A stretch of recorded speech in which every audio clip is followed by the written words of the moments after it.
แล้ว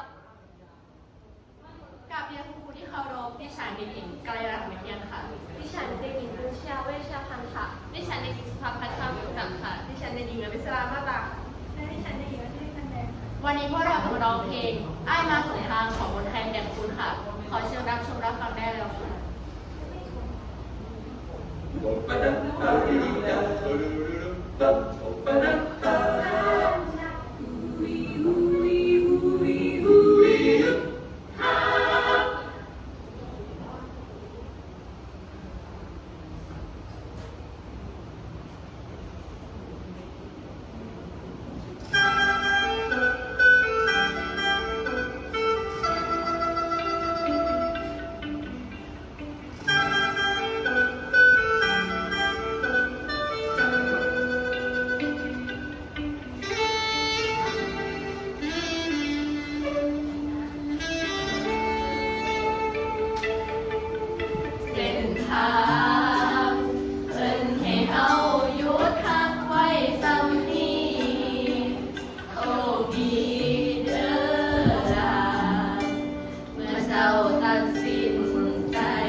เข้ามาแล้วมันก็ผ่านไป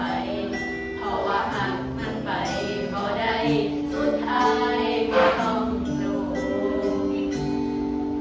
บุญที่ร่วมกันมาแต่ชาติก่อน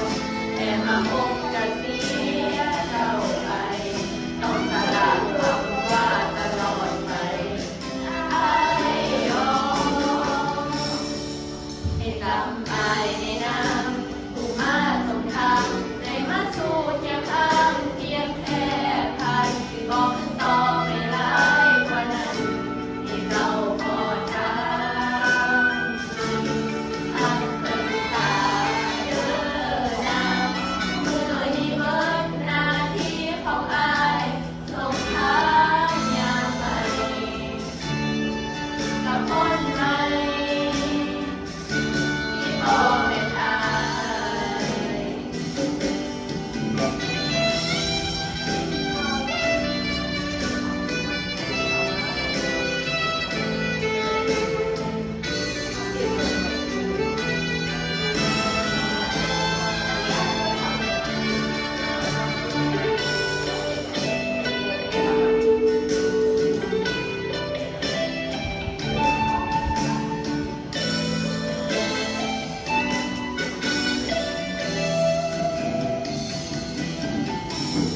ร่วมกันมาแต่ศาสตร์ก่อน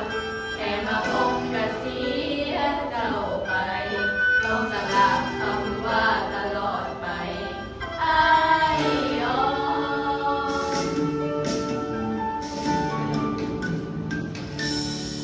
ให้จำอ้ายในน้ำผู้มาส่งทางได้มาสู่เคียงข้างเพียงชั่วคราวที่บอกขึ้นต่อไปหลายกว่านั้นให้เจ้าพอทางให้ทำเป็นตาเดินนำมือที่เบิดหน้าที่ของอายส่งทางอย่างใหม่กับคนใหม่ที่บอกเป็นอายทำอายในน้ำผู้มาส่งทางได้มาสู่เคียงข้างเพียงชั่วคราวที่บอกขึ้นต่อไม่ร้ายกว่านั้นให้เจ้าพอทางไม่ทำเพิ่นตาเดินนำมือนี้เบิดหน้าที่ของอายส่งทางอย่างใหม่กับคนใหม่ที่มัน